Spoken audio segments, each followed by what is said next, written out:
In The Man Who Was Thursday by G.K. Chesterton, a philosophical argument between two poets somehow leads to a conspiracy to bomb London. In this video, I will be reviewing The Man Who Was Thursday using my version of the 5P model that was originally created by BookGabber, a friend of mine on BookTok. My version of her 5Ps has purpose, plot, etc., prose, personal, and position. I will be giving it a score for each of these elements and then getting the average for its final score. But before I do, I like giving a vibes rating. By vibes, I mean a post-reading, pre-analysis reaction that I distill into number form. And that number is 4.5 over 5. So let's get started with purpose. Why did G.K. Chesterton write The Man Who Was Thursday? The surface reason is that he had just finished reading The Secret Agent by Joseph Conrad, which I have also just finished reading and which there is a 5P review on as well. And Chesterton was so hooked by the idea of government agents secretly infiltrating anarchist groups that he wrote his own take on it in The Man Who Was Thursday. The deeper reason is that he had some deep philosophical issues with certain trends of thought at the time, and he connected anarchist political movements with those philosophical trends. The Man Who Was Thursday gets a lot more philosophical than The Secret Agent. In fact, I would say it overshoots philosophy and goes straight into mythology. The men in the Secret Anarchist Council are not just individuals whose choices and character have brought them to the point of violent political extremism. They are those political extremes in grotesque human form. If your personal philosophy had a face, what would it look like?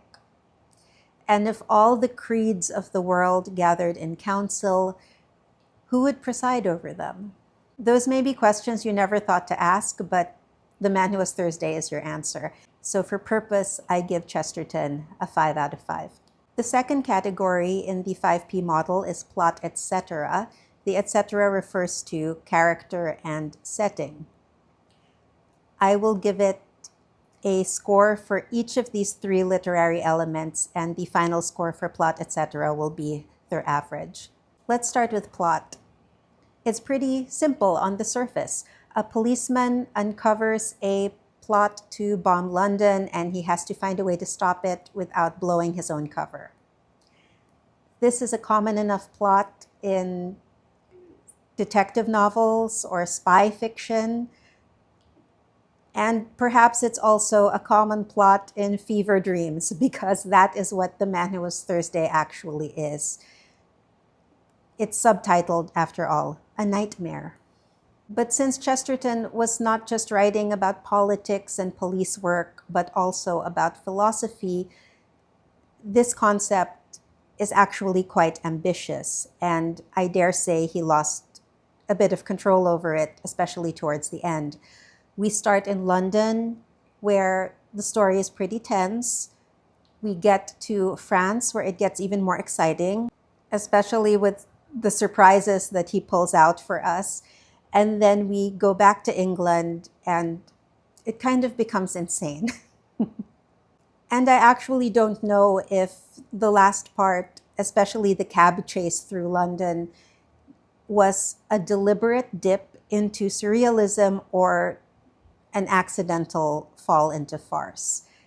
Was he really serving his own story, or did he actually fumble?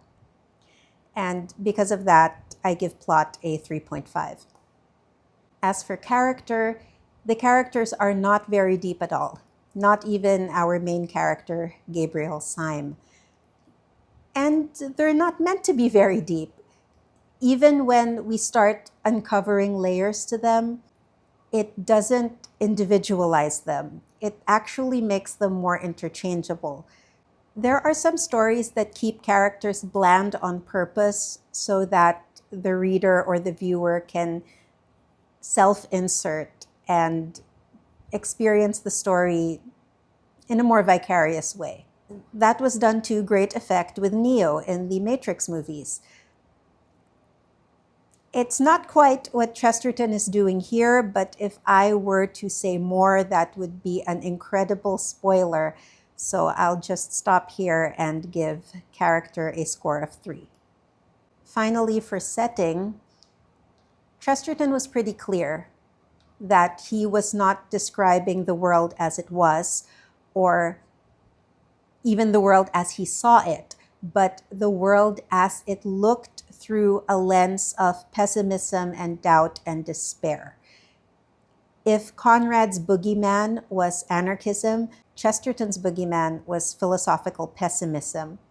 But if anarchism is hard to explain to readers outside of that political context, philosophical pessimism is even harder. Suffice it to say that it's the idea that life has no value. It's not worth living. You might as well be dead. And it was, strangely enough, a popular philosophy when Chesterton was younger and when he was writing this, and this was what he was writing against. And because he was showing us England and France through a pessimistic lens, they are very abstracted. It becomes clear at the end how abstracted they are when we get to the final setting, which is the biggest abstraction of all. All I can say about it that would not be a spoiler is that it would put Lewis Carroll's Wonderland to shame. While I don't really mind that this is taking place more in his mind, in a mental landscape that resembles Earth than on actual Earth, I think he could have been a better tour guide. So for setting, I give this a 2.5. That means the final score for plot, etc. is a 3. Now we come to prose. Something I like to do for prose is think of 3 words which describe the writing style, and my meta challenge is not to repeat the 3 words in any of my 5 peer reviews. So the 3 words for the writing style of The Man Who Was Thursday are valiant, vigorous, and quixotic. The writing feels like a really clear, sharp bugle call early in the morning when the sun is beginning to rise and you are being called to battle, and you suddenly realize this could be the last day of your life. You might die in the battle. This might be the last sunrise you ever see. And that makes everything clearer and sharper. There is actually a scene in which Gabriel Syme believes he could die. He is making his last stand. And this takes place in a beautiful meadow, also in the morning. And for him, the grass is greener, the sky is bluer, the sun is the brightest it has ever been, the flowers are the most beautiful they have ever been. And this core scene in the novel just captures the fighting spirit against pessimism that Chesterton felt very strongly. The whole text is telling us life is worth living, and is so worth living that it's paradoxically worth dying for. I already compared it to a bugle call. I could also compare it to a medieval knight, the most idealized of medieval knights. Like Don Quixote before him, Gabriel Syme feels like a man who was born in the wrong age for his kind of heroism. Sometimes the text captures that perfectly, and sometimes it's as if that strong emotion is too big and it escapes the words that are trying to convey it to us. If you have the same philosophical itches that Chesterton has, The Man Who Was Thursday is absolutely going to scratch them. And if you don't, well, you're going to feel that something is missing. But one thing I can promise is that this is written very energetically and it will not be boring. For prose, I give this a 4 out of 5. Now we come to my personal rating. For maybe the last 20 years, when people asked me what my favorite novel in the world was, I would say it's a tie between Jane Eyre by Charlotte Bronte and The Man Who Was Thursday by G.K. Chesterton. And now, thanks to this rereading, well, The Man Who Was Thursday has slipped into a very clear second place. I still really love it for personal reasons. I'm just now admitting it's not the literary masterpiece I thought it was.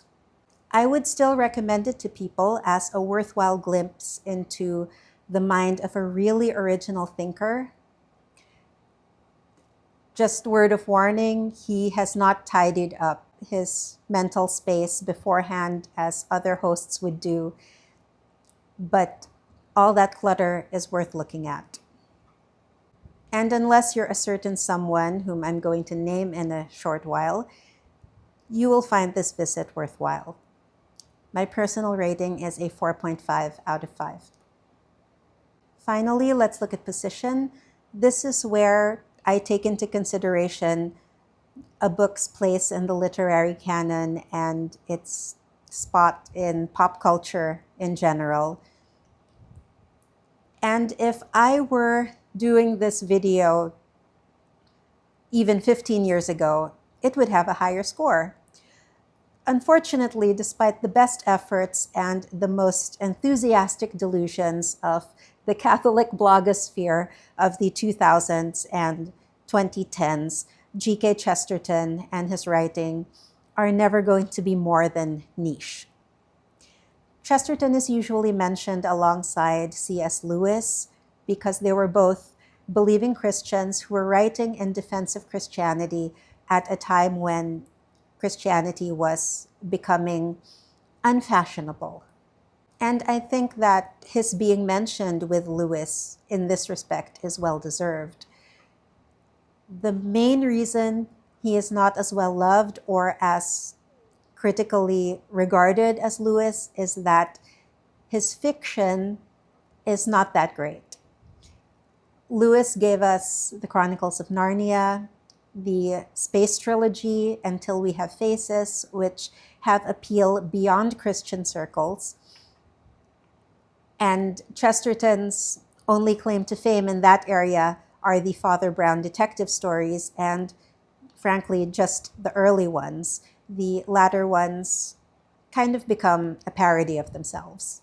The Man Who Was Thursday is probably his best novel, but its appeal is limited to Christians and I would say to Catholics, and yet even this core audience might struggle with it if they're unfamiliar with the philosophical pessimism trend that Chesterton was directly targeting.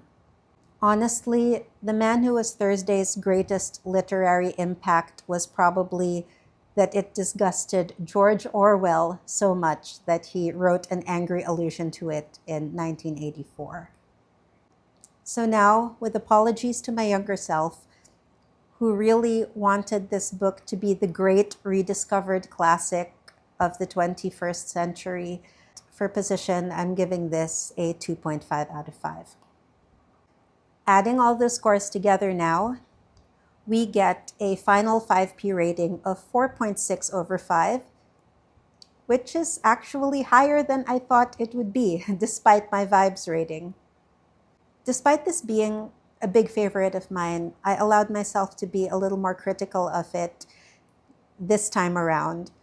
And as I said, I'm surprised that it came through the 5P analysis and got an even higher score than the vibes score. But now what do you think? Have you read The Man Who Was Thursday? And if you have, that is so cool. How did you hear about it? It's so obscure.